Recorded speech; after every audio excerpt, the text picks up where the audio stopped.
I've just been reminded by my colleague about modifications for the last site, if there are any.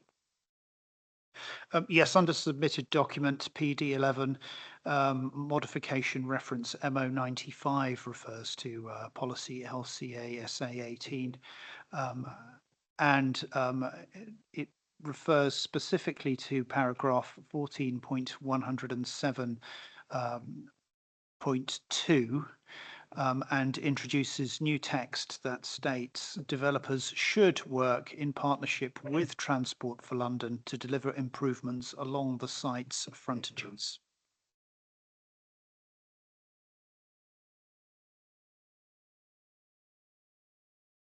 Okay, thank you. Did that come from TfL, the request? Yeah, that's fair enough.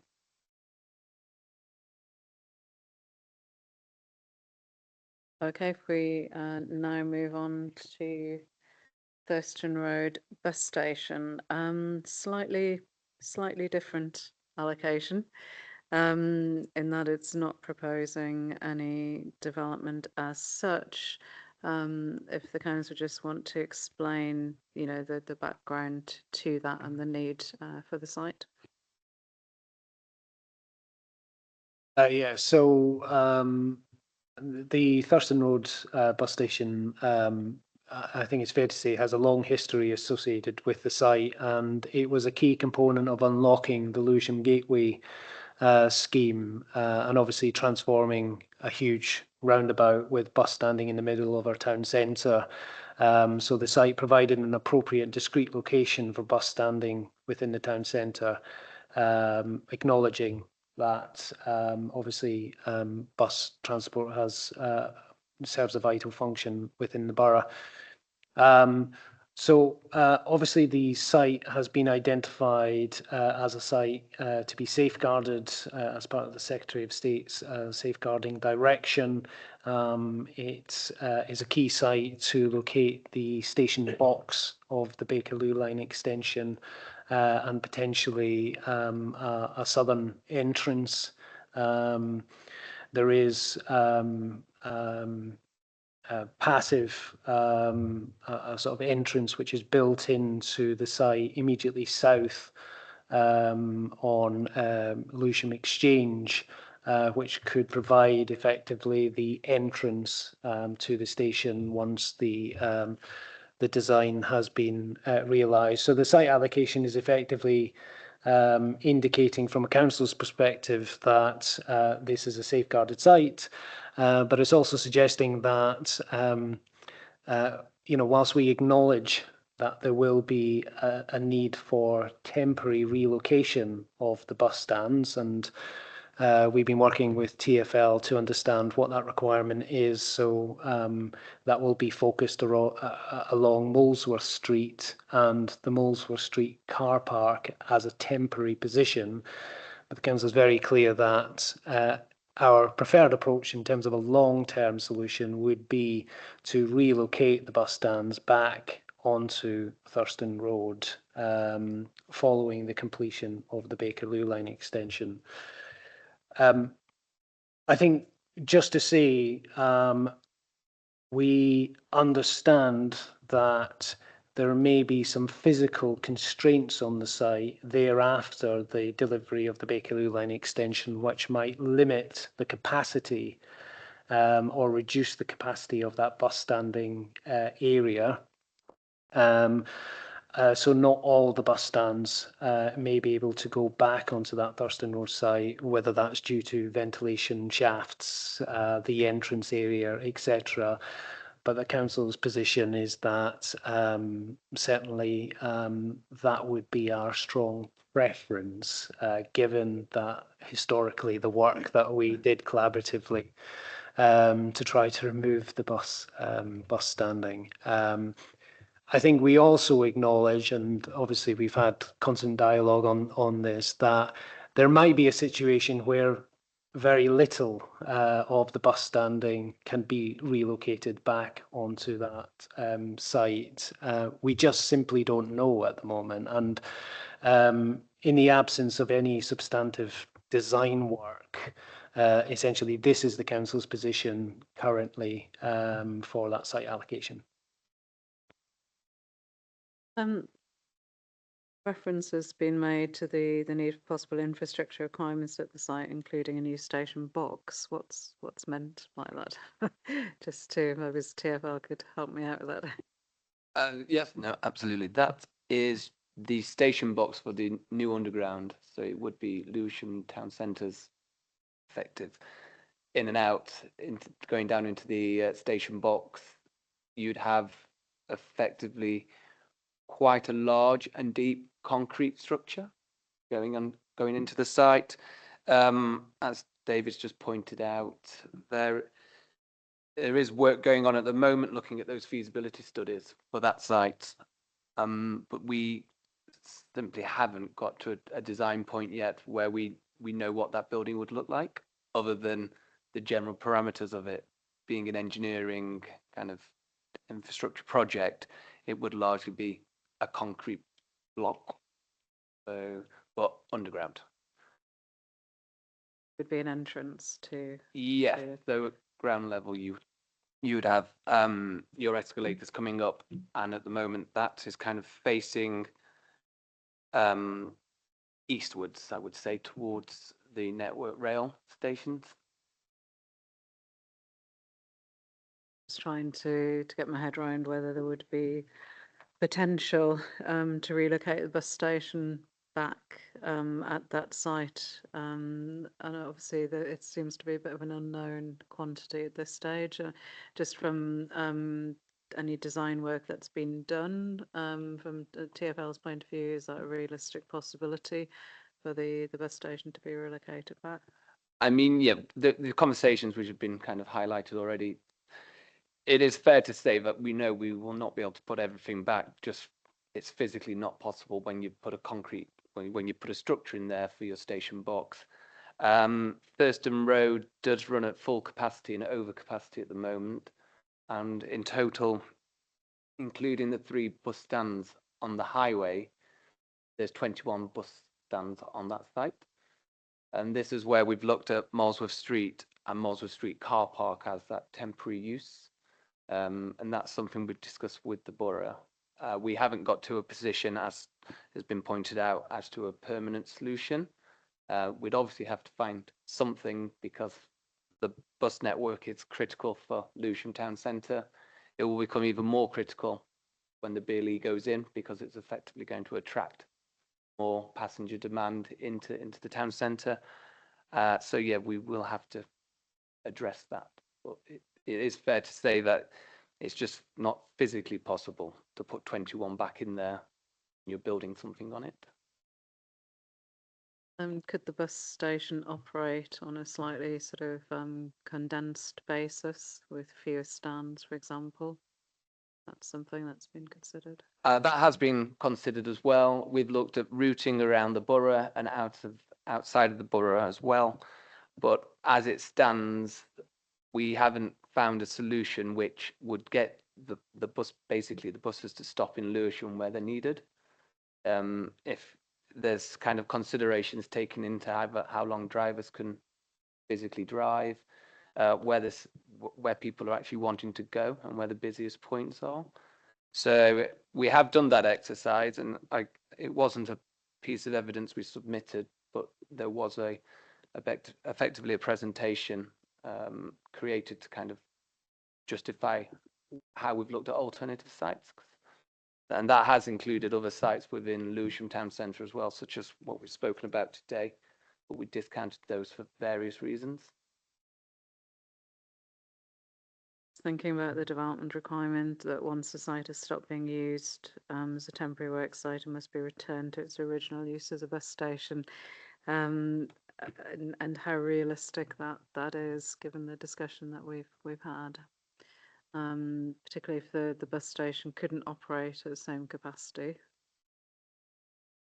I think that's the council's position at the moment, given that we have no design that that suggests otherwise. Now, clearly, we are fully supportive of the delivery of the Bakerloo line extension, and if through the further design work that is being undertaken, it demonstrates that there's a reduction in 6, 7, 8 bus stands, then the council will work very hard with TfL to look at where those can be relocated. You know, the obvious thing to say is that the council is committed to delivering the Bakerloo line extension. I think what we do want to do, though, is make sure that we have fully tested the art of the possible.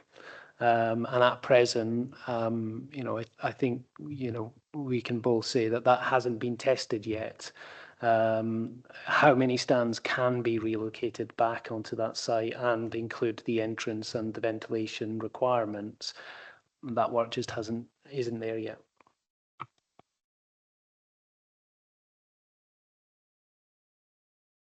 Okay, thank you. But certainly as a principle, that would be the council's intention, but it may have to take a more pragmatic approach, shall we say?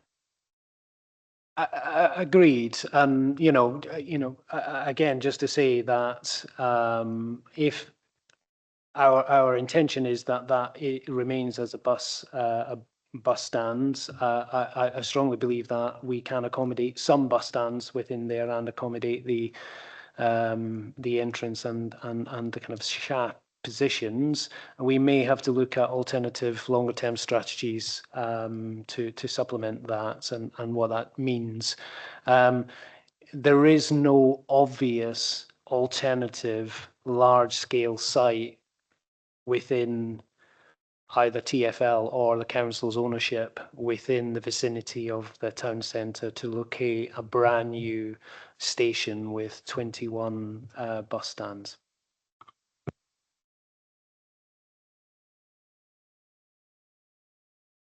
Okay, thank you. So TfL have anything else to add?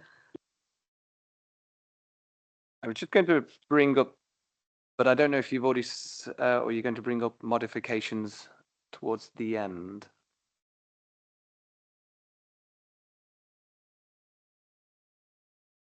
Okay, yeah. I just had one other point, which was about a modification, which I think the council had recommended, and that was something obviously we wanted to discuss further, but I can wait for that point, or I can bring it up now. We can take it now. I think the delivery timescales are going to be fairly. It's not like a housing site. It's going to be more straightforward, I think. So. Right. No, it was simply. I believe the modification proposed is to include wording now in this site allocation to say that Molesworth Street would be a temporary bus stand solution. I mean, just on that point, I think we've always kind of maintained that throughout this process anyway, that we would have preferred to have seen Molesworth Street car park as its own site allocation. And that is something which we've discussed throughout the Reg 18 and then Reg 19 consultation feedback. So really it was kind of setting out that that's what we would have preferred, and it's just something which highlighting today as if the planning inspectors consider the additional wording is sufficient in terms of protecting our interests, at least for a bus stand at Molesworth Street, then we would agree to that. But as I say, our preference has always been to have Molesworth Street as its own site allocation. Separate allocation for the bus station. Yes, separate to Thurston Road. Yep. And what's the council's view on that? I think we have considered this and we have discussed this. I think we felt that it would be a little bit odd having a site allocation for a temporary use. Yes, and you know, we have certainly, the council has agreed the position. So I guess it's where is it most appropriate to locate that position, and would a site allocation be an appropriate use, or could it be factored within this site allocation 6 Thurston Road? Clearly, the council's preferred position is to relocate the bus station back at Thurston Road, hence why the Millsworth Street car park isn't allocated. I think TfL's position, again, correct me if I'm wrong, but your position is that that site allocation within the local plan would be a kind of temporary use in the first instance. I guess our concern is that once you establish that as a site allocation for even a temporary use as a bus stand, then that might then set a precedent for its longer term use. And once again, that may be part of the solution, the longer term solution. But the council contends that, again, we haven't seen the evidence to suggest that, how many bus stands can be relocated back onto Thurston Road car park, and that is our preference. Can you make it quick, please? Just Yeah. conscious of time. Yeah, a lot of that is, yes, correct. We've been talking. We have always as well agreed that until we've done the feasibility studies which are being undertaken, we obviously haven't confirmed exactly what can go back onto Thurston Road.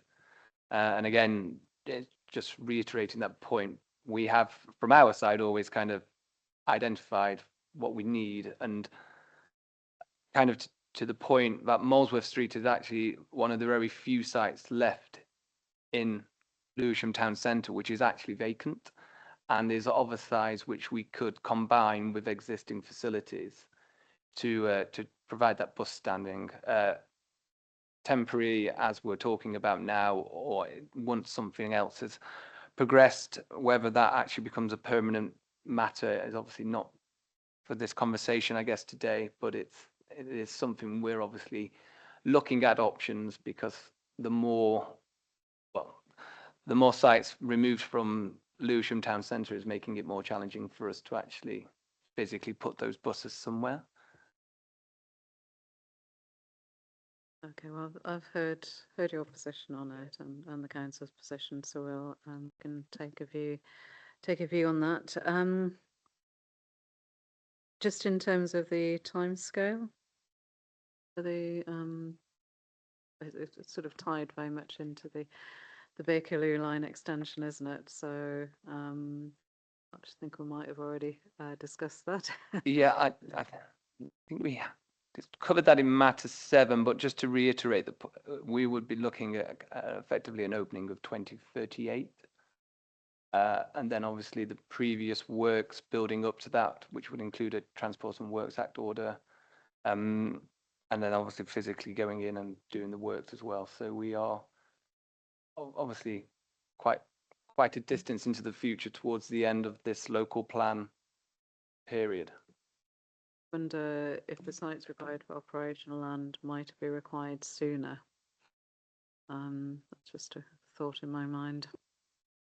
Yes, and I mean, my understanding is that in terms of the construction, obviously the relocation of those bus stands into Molesworth Street as a temporary measure will be obviously before the end of the plan period, should hopefully we get funding for the Bakerloo line extension.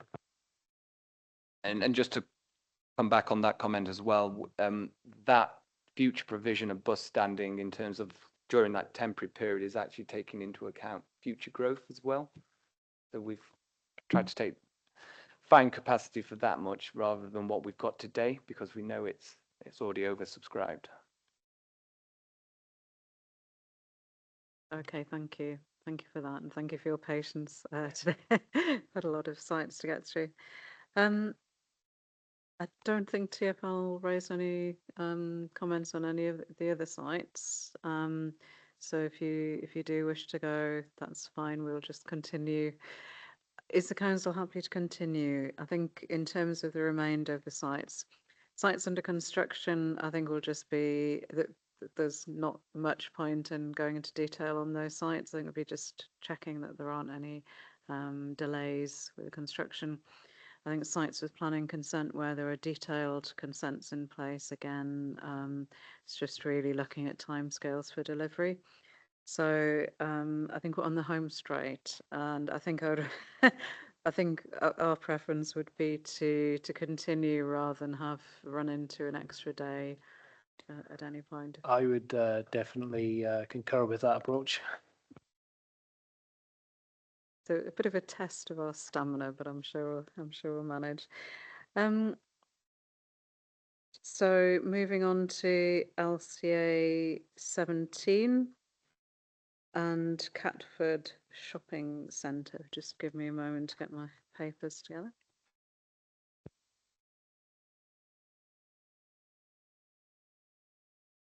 If I may, inspectors, just to confirm, there was the council does have a modification to Gotta keep me on my LCA toes. 6. As per submitted document PD11, reference MO 244, as just discussed, that does indeed seek to introduce a new bullet at paragraph 14.48 development requirements for Thurston Road bus station. So a new bullet at 6 Molesworth Street car park will be used as a temporary bus facility whilst infrastructure works take place for the Bakerloo line upgrade and extension and Lewisham railway station.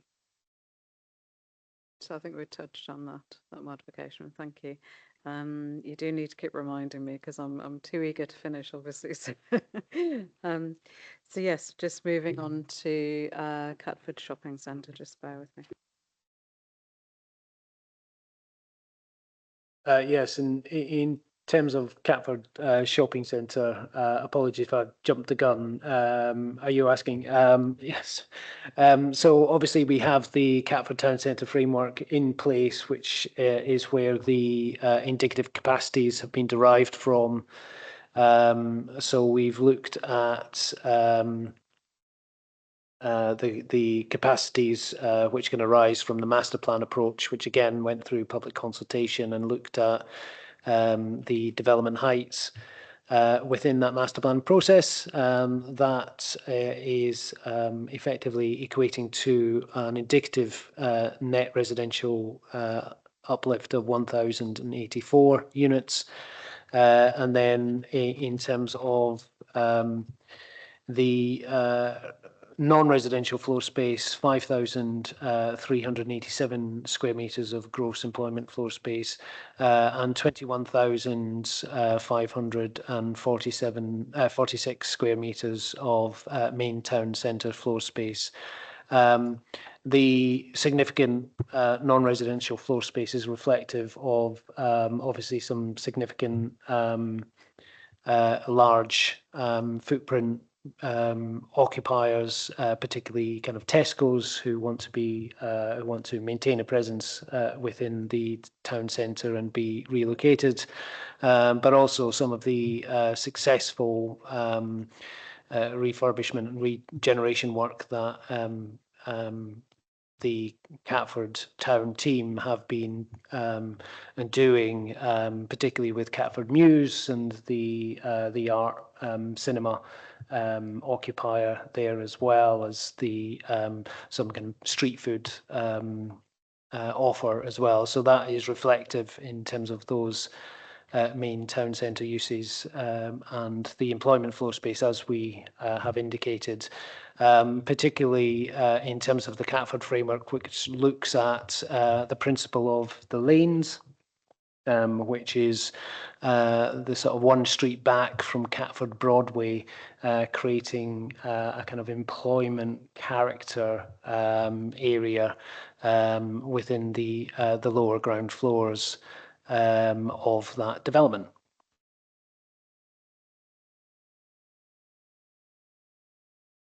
It seemed to me to be some quite complex land ownerships within that area. I mean, is the shopping centre itself in single ownership? The majority landowner is controlled by the council. There are some leaseholders within there. and I think there might be one or two particularly in the site allocation towards the towards Rushy Green that are third-party land, but the majority of the land is controlled by the council.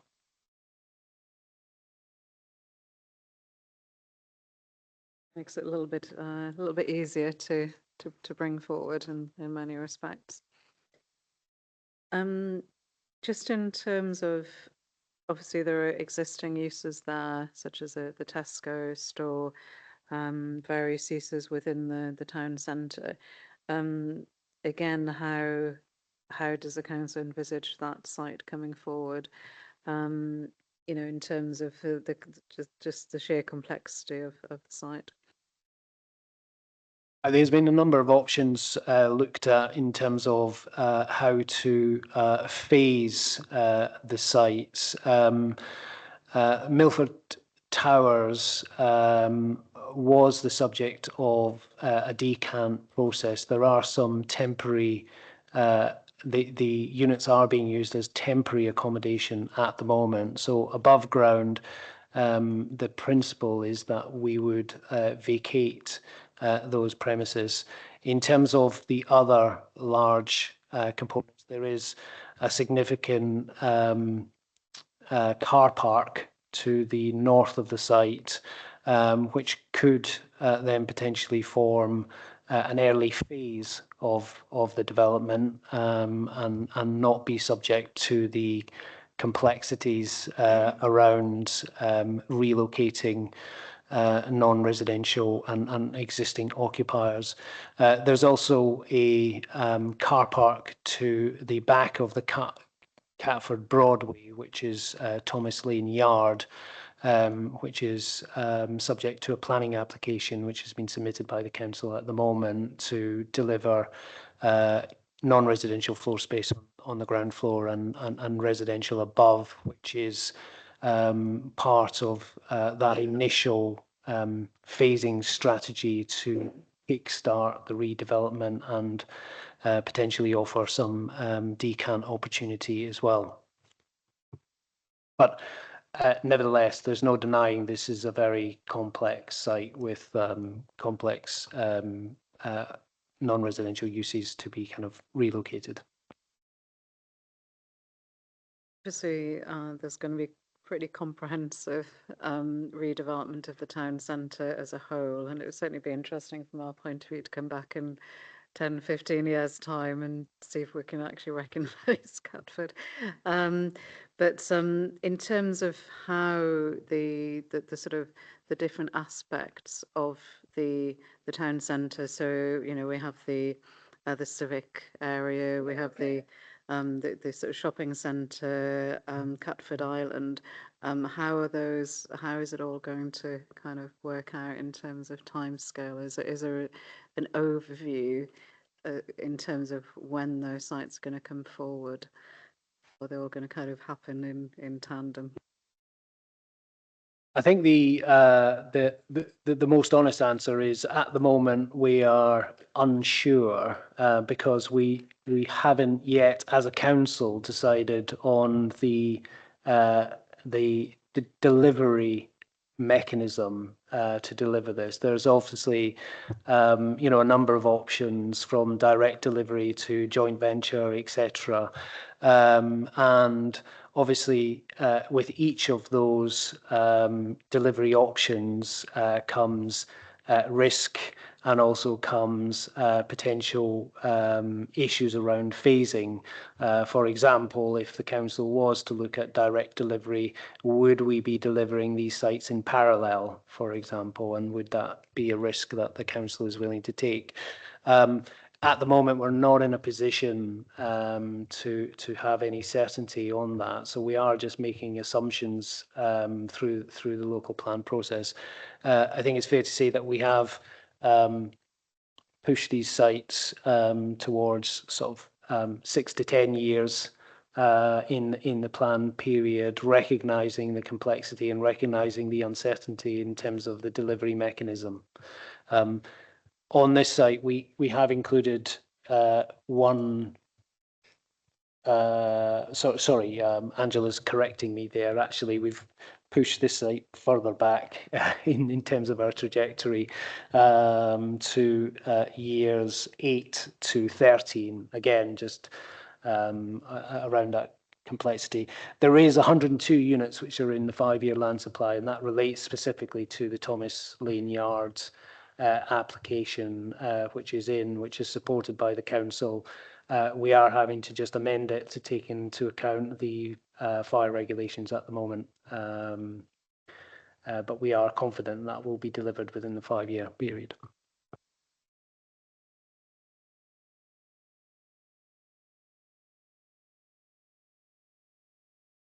So we'll be looking at the slower housing delivery trajectory on this site, because the original one, the HT anticipated delivery, seems to be quite ambitious. I mean, I think they're both the same at the moment. Yeah. So obviously we've got the 102 in year 5, which relates to the application that I've just mentioned. And then starting from year 8 to year 13 for this site for future delivery.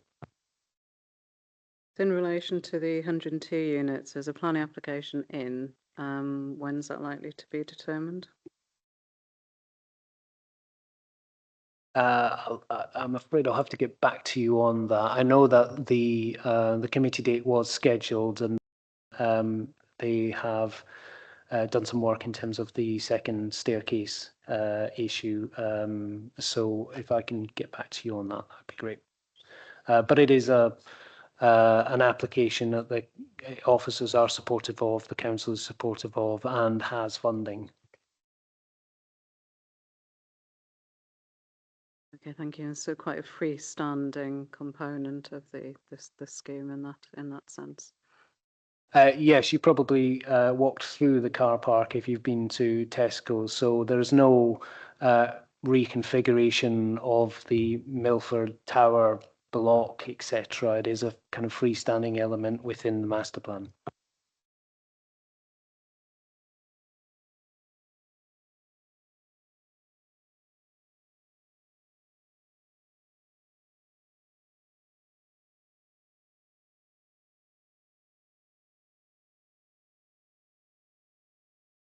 And what does the viability assessment say about the proposal, the allocation?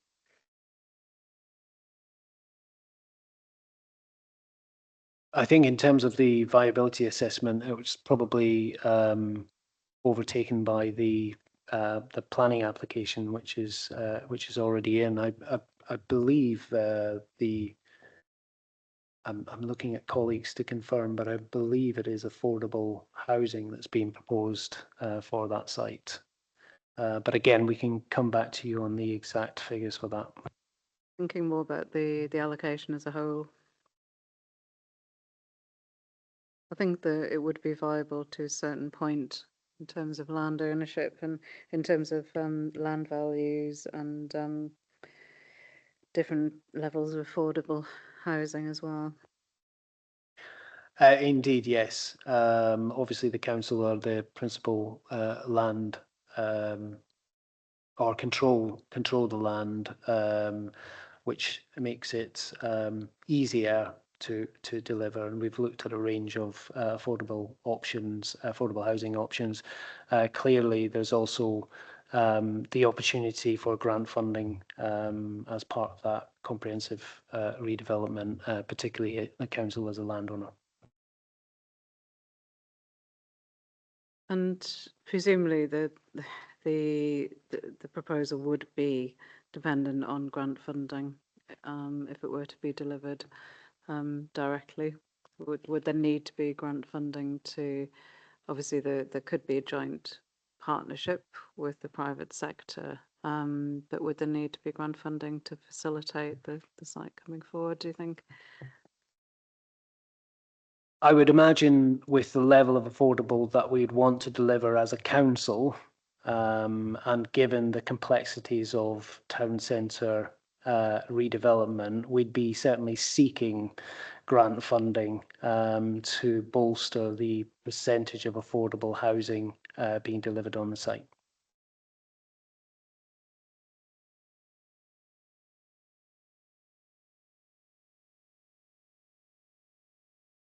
So in terms of timescales, there would need to be the, securing, applying for, securing funding, master planning.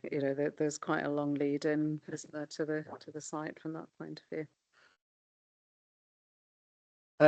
Yes, indeed. I mean, we have got obviously the Catford framework as a kind of benchmark for the master planning process, which is an endorsed master plan. But you're absolutely right. There is a need to agree the development strategy in the first instance, and then agree a more comprehensive phasing strategy, and then develop those detailed design proposals. Okay, thank you. I think certainly the slower delivery scenario is more realistic, isn't it? In terms of the housing trajectory on this site.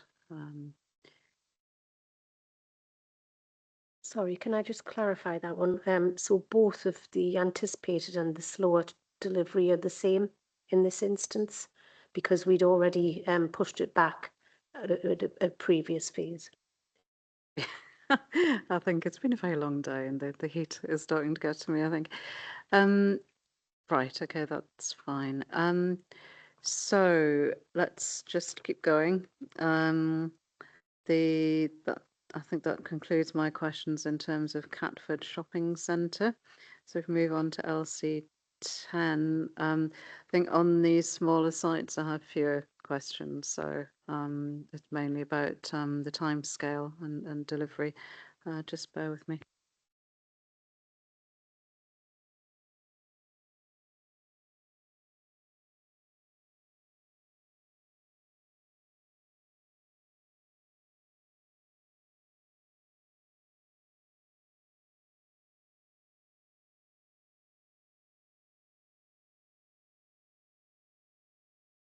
Are there any modifications actually?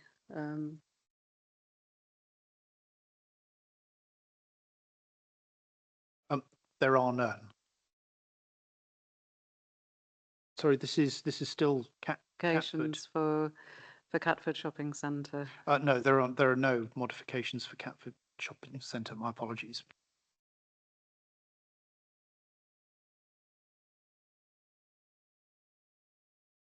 So moving on to site 10, House on the Hill. Nearly there. Obviously, the site has received a number of objections in relation to the potential height, the potential traffic and parking situation, concern about overdevelopment of the site, and the potential to result in the removal of large trees. So there are a number of objections to the site, and I would just like to hear the council's view on those and whether those issues can be overcome. We certainly think some of the issues can be overcome. Just to give a bit of context, so the house on the hill at Slaithwaite Road is 200 metres from Lewisham town centre. It's a highly accessible location, PTEL 6A. It's a kilometre from Lewisham station in terms of 15-minute walk. And obviously we've done some work as part of the 21 development frameworks, which looked at kind of appropriate scale of development of 3 to 5 stories plus a story setback at the tallest element. I can understand why residents are concerned given the the 2 to 3 story surrounding nature, and but I just maintain that, whilst again we do have to respond to the existing character, there is also a need to optimize site capacity. So there's this sort of balance that we need to strike here.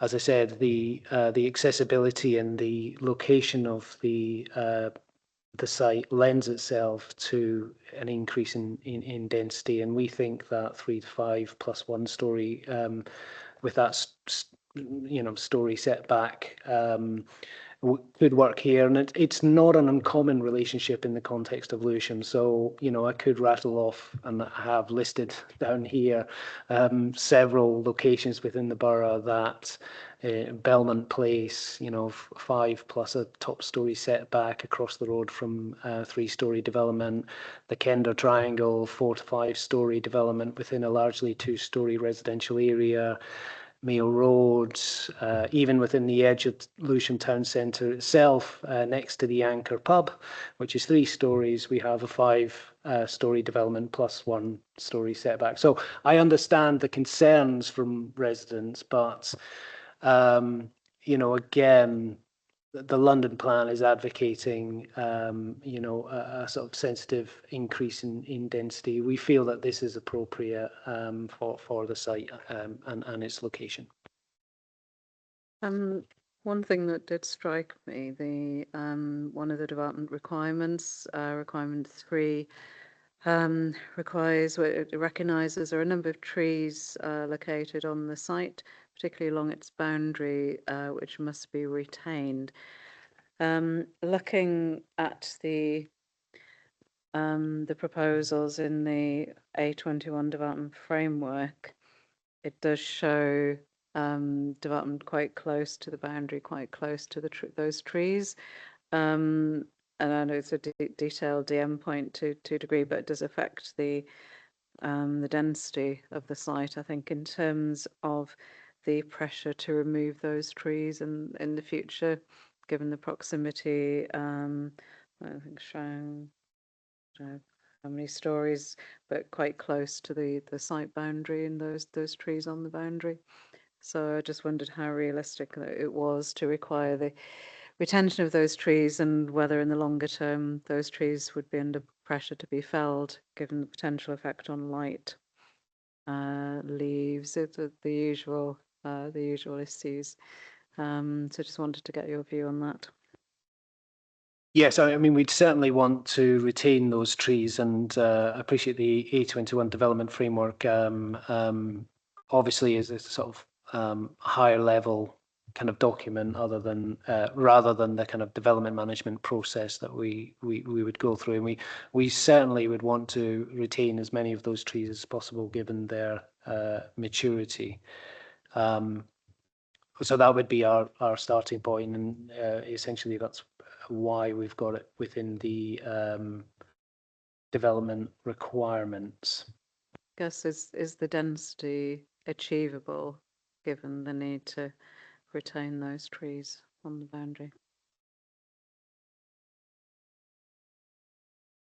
Could we take that away? I can ask one of my urban designers in the team to just have a look at that and come back on that. I think that would be helpful. I mean, I think obviously in the A21 development framework, it's quite a diagrammatic. It's maybe an overly simplistic sort of scheme that's shown, but it just stands out. Again, with my Section 78 hat on, in terms of the proximity of the development, whether those densities are achievable. So.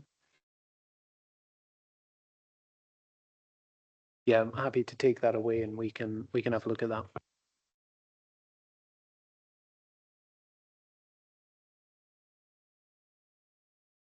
In terms of time frame, the site's included within the 5-year supply, and the planning status is shown as having pre-application discussions. Have they moved on as being aware of the tests in the PPG? You will see in the other trajectory that we have removed that from the 5-year land supply, simply because there was a Mayor and Cabinet decision fairly recently which removed this from the immediate development programme. So that is council-owned site. It will be delivered, but in terms of the immediate funding package, it's been removed, and therefore it won't be delivered within the 5-year land supply.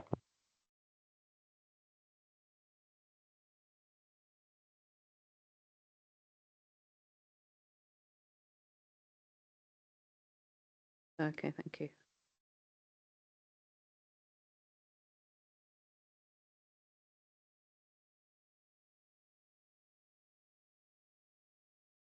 Any modifications?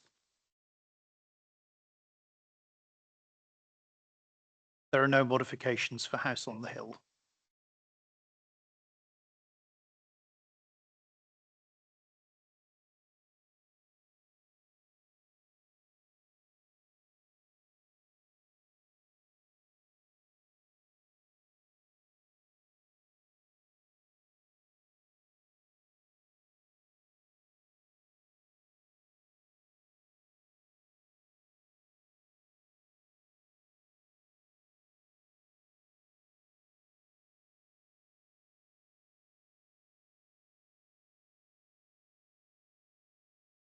Just moving on to site 8 and Loam Pitville. Has the application lapsed on that, the full application? That's referred to in the site allocation.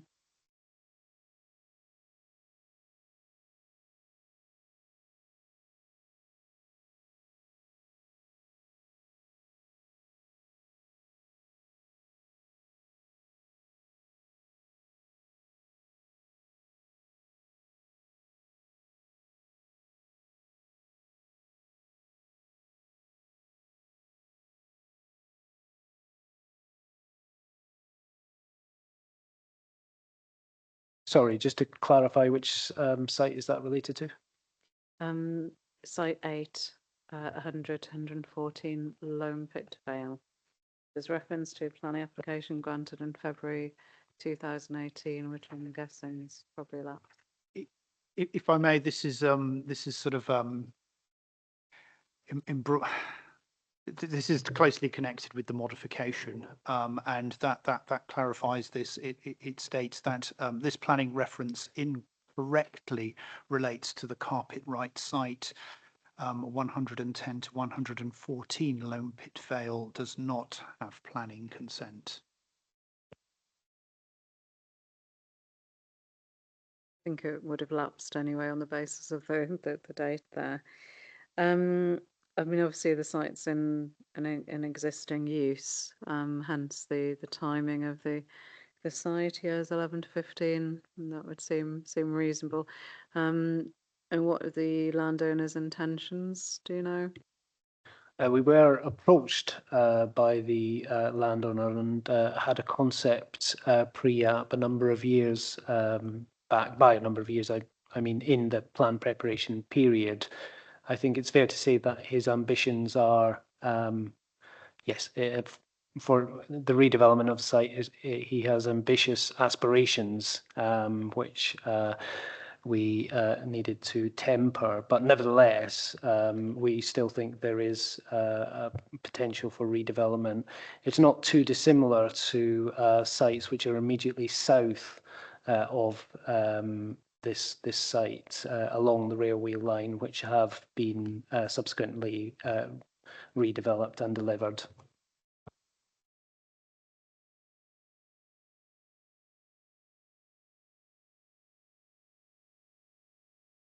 Any modifications?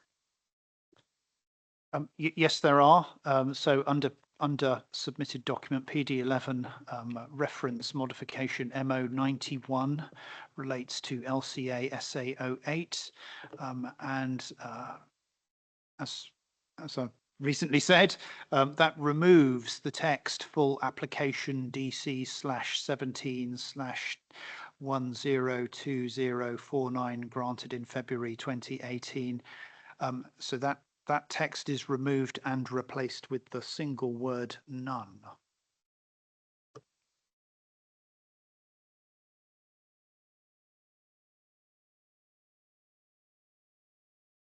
Okay, thank you. Right, we're on a roll now.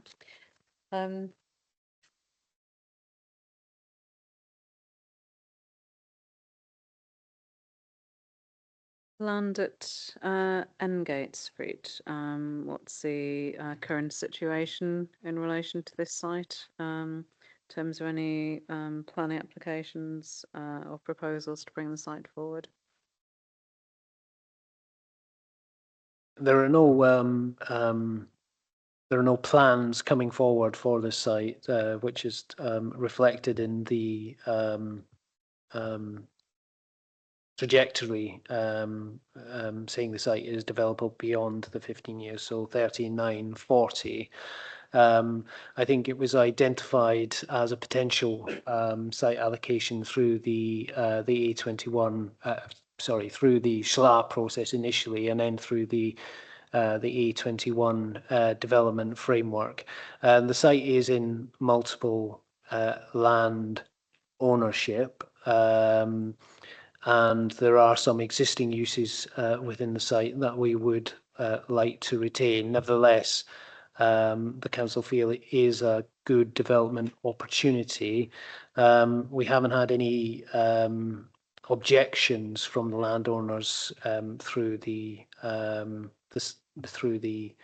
landowner engagement survey, through the Regulation 18 or Regulation 19 consultation. Just looking at the planning designations and site considerations, it does refer to the Bakerloo safeguarding direction. Just wondered how that may affect the deliverability of the site, or why that's included in there.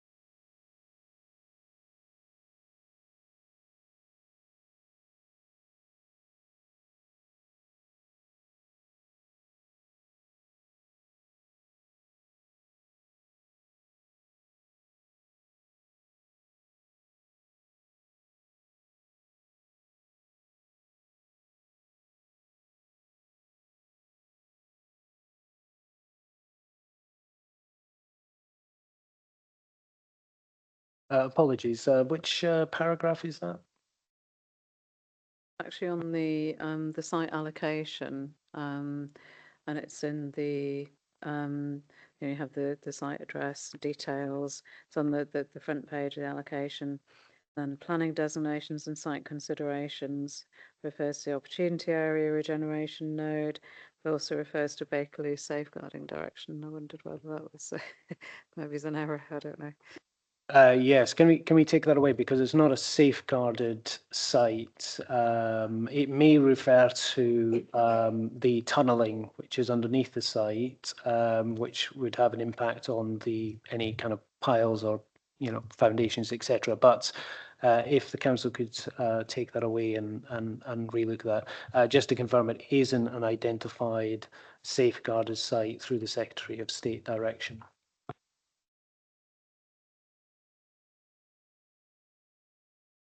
Be useful if you could clarify that. Just struck me as a potential issue for bringing the site forward. Just checking my questions on that.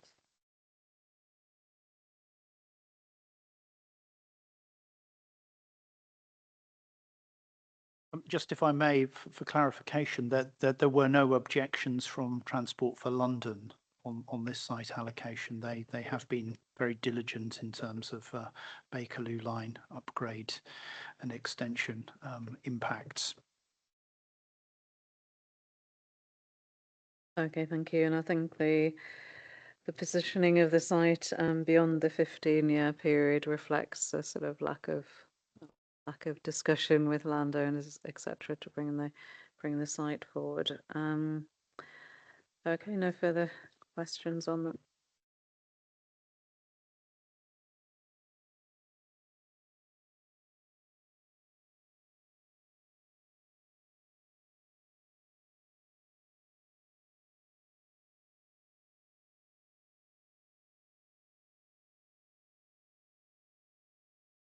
Moving on to site number 14 and the driving test centre. It's quite difficult to get access to the site, so I didn't really get a chance to look in the site. Are there any particular constraints which may prevent the site coming forward? No, none that stand out as particular physical constraints. The site's phased, I don't know if this has changed, for years 11 to 15. On what basis has that, rather than beyond the plan period, what basis has the site been shown as coming forward in that time frame? I think we've put it in there because it's a relatively small site. It's in a single land ownership, so doesn't have the complexities of, say, Endgate Street. We haven't received any objections to the site. It is also an existing site allocation within the site allocations local plan 2013, but we've had no direct contact through the plan period with the landowner. I think where sites are carried forward from, the existing site allocations local plan and they haven't come forward, the question's got to be raised in terms of why that site hasn't come forward, rather than necessarily just carrying it forward regardless. And you say there hasn't been any discussion with the landowner. So what's, how can I be certain that that site would come forward within the 15 years? As part of our landowner interest survey that we did in 2019, it's a little while ago now, but they did respond back and they did say that they would be interested in developing the site, provided that they would be able to be rehoused either within that site or somewhere else. So providing that they wouldn't just be removed from the site. So there was an indication that they wanted to bring forward the site for delivery. Okay, thank you. And the site allocation allows for that, doesn't it, in terms of the employment requirement? Are there any particular are there any modifications rather in relation to this site? There are no modifications.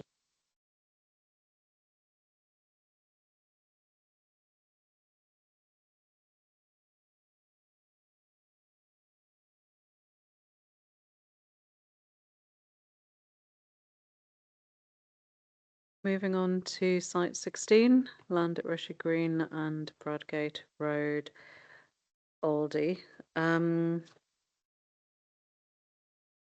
Again, the site is phased beyond 15 years. What discussion has the council had with the landowner in terms of bringing the site forward?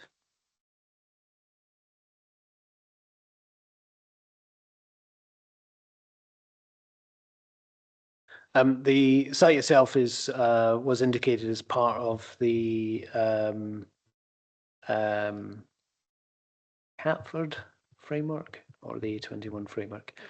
The A21 framework. I think it was also identified as a potential development opportunity in the Catford framework. We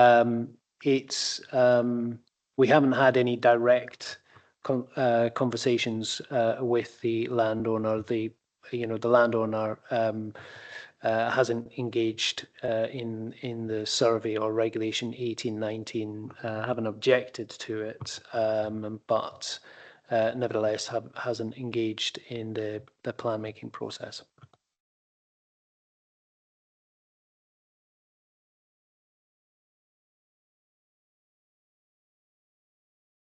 Any modifications? No modifications.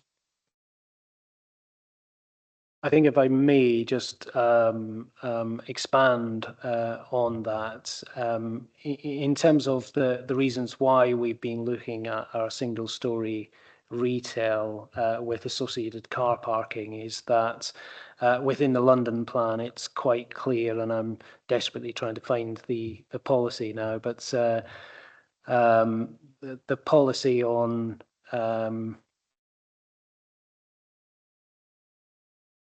sorry, just bear with me.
Yes, the council would respectfully refer the inspectors to London Plan Policy H1, and it is H1 Part B, Part 2, Part small b, and Part B, Part 2 of Policy H1 states, optimise the potential of housing delivery on all suitable and available brownfield sites through their development plans and planning decisions, especially the following sources.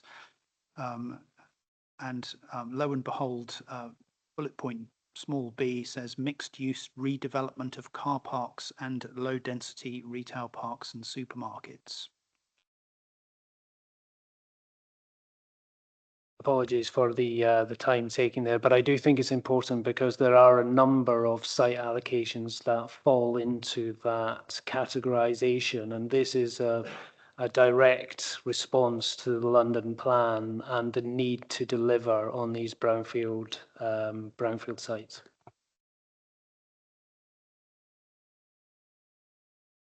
That's helpful. Thank you. I think given the time frame, I don't have any further questions on that site. I understand the reason why that's been proposed.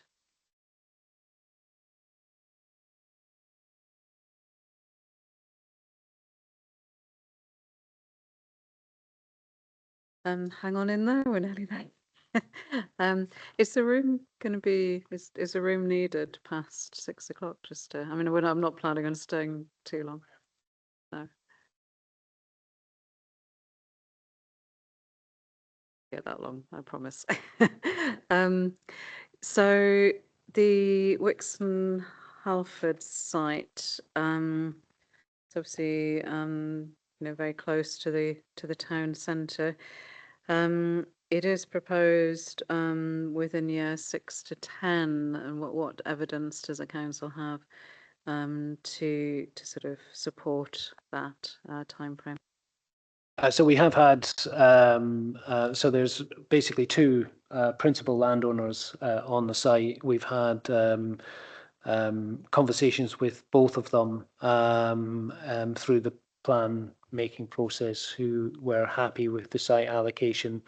And we know that one of the landowners has engaged its design team and is intending to start pre-application process with the council imminently.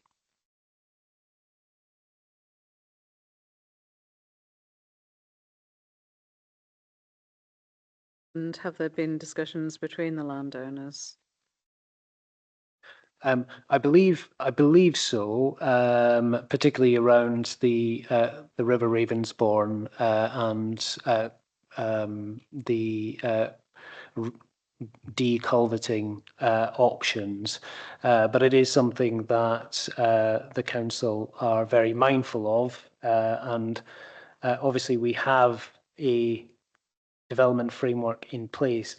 The Catford master plan, which sets the principles in this case for the both landowners coming forward. But nevertheless, we will be making the point through the pre-application process that we would like the landowners to work in partnership to develop the schemes.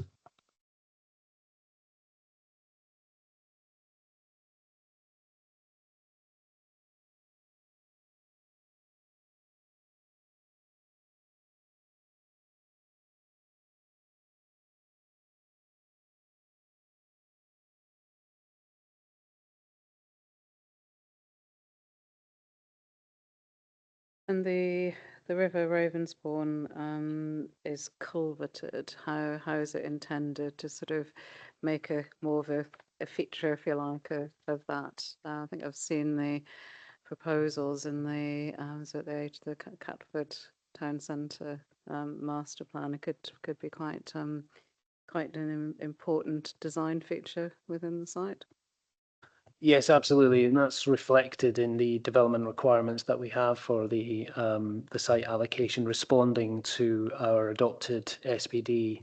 Obviously, the council does have experience, particularly in Ladywell Fields, of renaturalising large stretches of river. We have been working on other sites, Connington Road, for example, on river restoration options. So that is one of the kind of key features of the sites, and no doubt through the development management process we'll be testing that with the developers. But it's very clear from the initial conversations that we've had with the landowners that is a key aspiration for the council.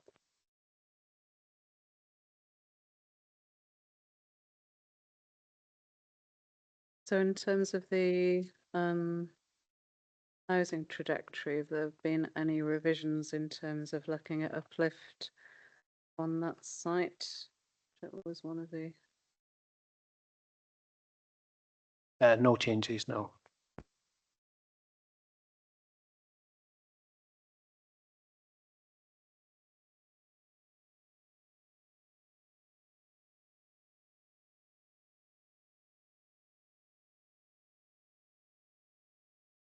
So in terms of the delivery, there's no potential slower delivery anticipated. It's based on the 170 units starting 29/30.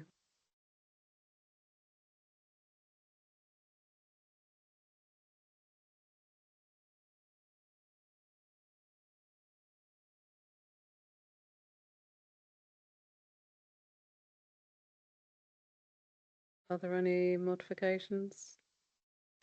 Yes, there are. At submitted document PD11 modification reference MO97, that seeks to introduce new text at paragraph 14.120, bullet point 8. Proposals should investigate and maximise opportunities to facilitate links through the railway arches and across the A212, as well as links across the A205.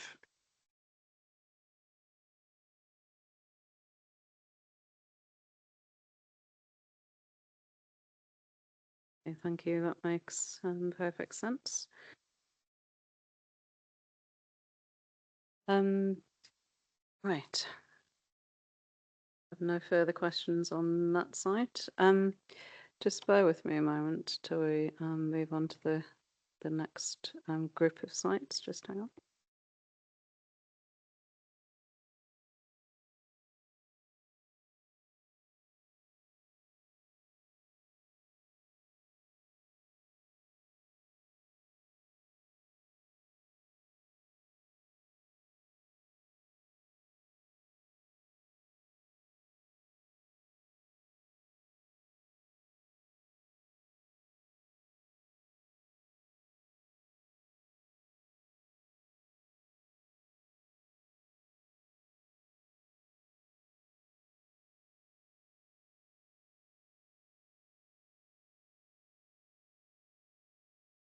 I understand that we have as long as we need, which is hopefully not too much longer.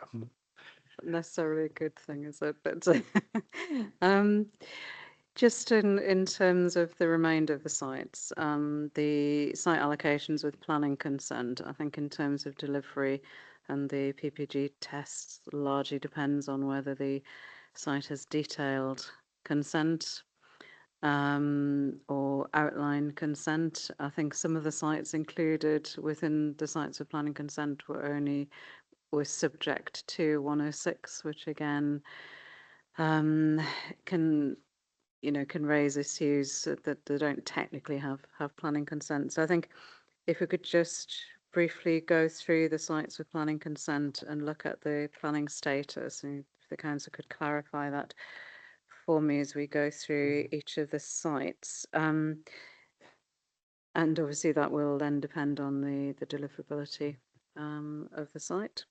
So starting with site 7 Lewisham Retail Park, what's the planning status of that? Yeah, so this is covered by a detailed planning application for the site. However, as is the kind of dynamic nature of Lewisham, we understand now that the site has been sold to another party. We were suggesting that we move that out of the 5-year land supply. I think the slower or the slow delivery trajectory had it in year 6 and 7. However, I have had intelligence in the last week that they are rerunning a design competition for that site and will be submitting a new planning application for that site. So I'm afraid that's going to have to probably be delayed even further. And again, it is a dynamic situation, and we are trying to reflect the actual position of these sites as they come in, and we get intelligence through the agents. In terms of the development requirements and guidelines, they're not likely to change though? The parameters are still sort of fixed, if you like, in terms of considering any future planning applications. I think we will certainly reflect on those. I think the majority of those will remain the same because they're sensible kind of placemaking approaches. But if I may suggest that the council take a look at that and make sure that they are fit for purpose, given that we now know that there may be or there will be a new application.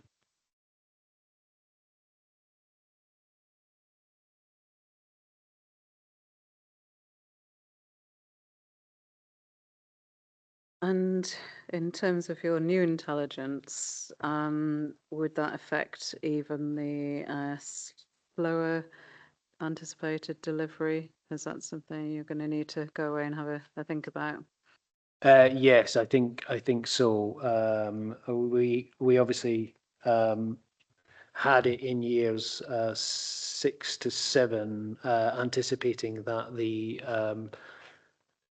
planning application would be delivered, albeit reflecting the slow delivery, given that they are essentially going back to they have engaged with the design competition process, but we'll have to consider what realistic time frame for that then is.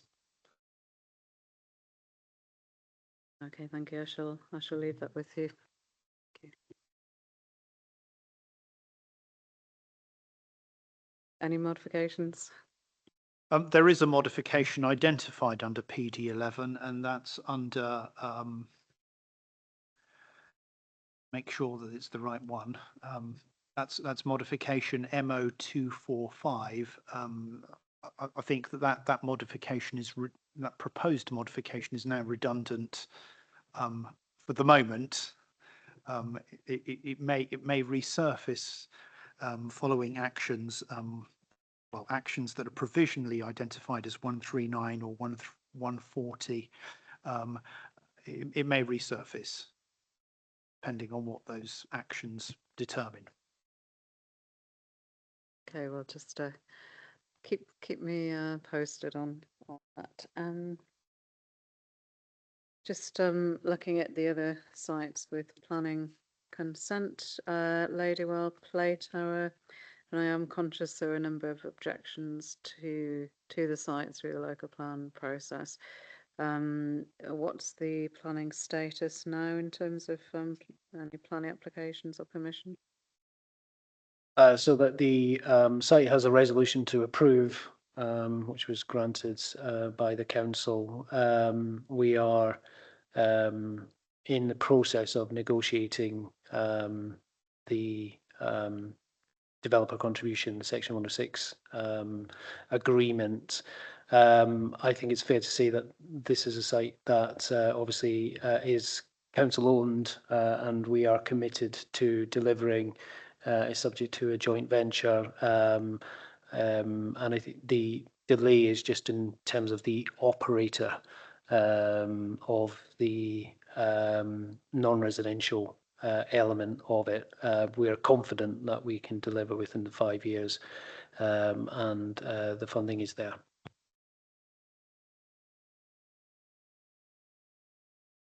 Okay, thank you. So in terms of the trajectory, that would remain the same. Correct, yes.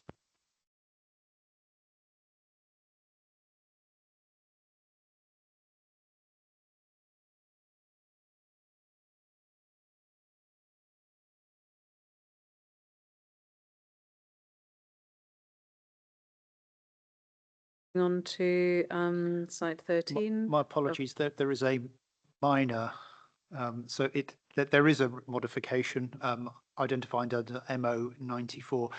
It is purely capitalising the word baths as a proper noun, so it's a minor modification. Okay, thank you.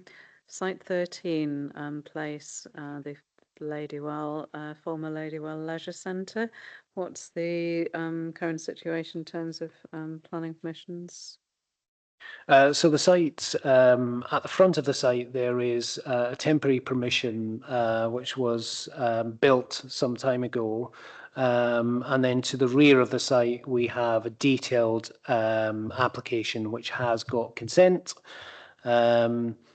So the trajectory reflects the 102 units as part of the detailed planning permission, which has consent, and then has an additional 73 units in year 8, which reflects the potential redevelopment of that temporary use, the temporary accommodation in the front of the plot.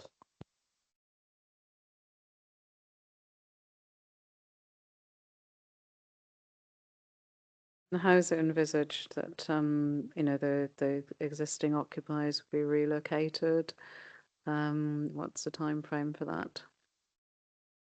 that? The existing use is temporary accommodation. I'm not sure if the council has made an absolute firm decision on how that decant strategy would operate as of yet.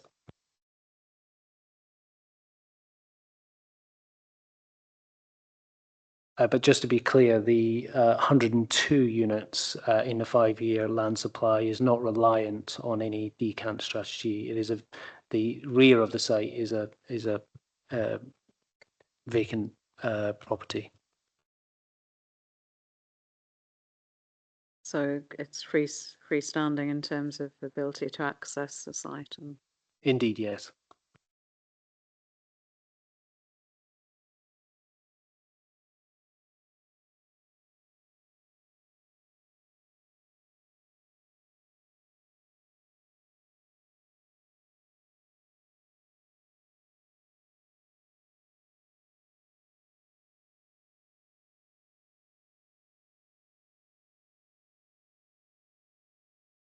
modifications?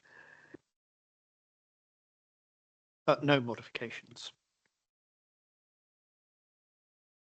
Land at Nightingale Grove, LCA 15. What's the planning status of that?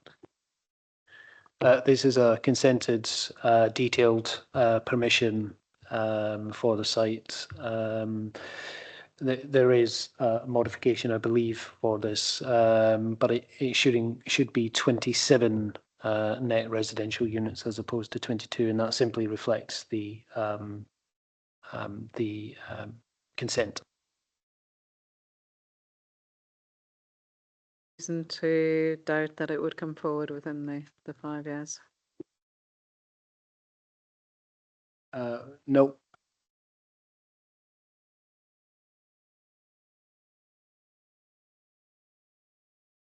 Okay, thank you. Just looking at the sites under construction, of which there are 4 sites. I don't see too much point in going through those sites in detail, given where they are at. But just to double check that there aren't any significant potential delays with any of those sites coming forward. No, they're all nearly Or less complete. almost complete. Yeah. Oh no, just to say, I should have said at the beginning really, but in terms of the approach to site allocation sessions, we will be giving the sites with detailed planning consent, and certainly sites under construction a lighter touch, just to make best use of examination time. So that concludes the session. Thank you for your patience and stamina in making, in getting through the session. But I think it's certainly preferable to going into an extra day. So thank you very much for contributions and contributions of those who have now left. And I shall adjourn until tomorrow.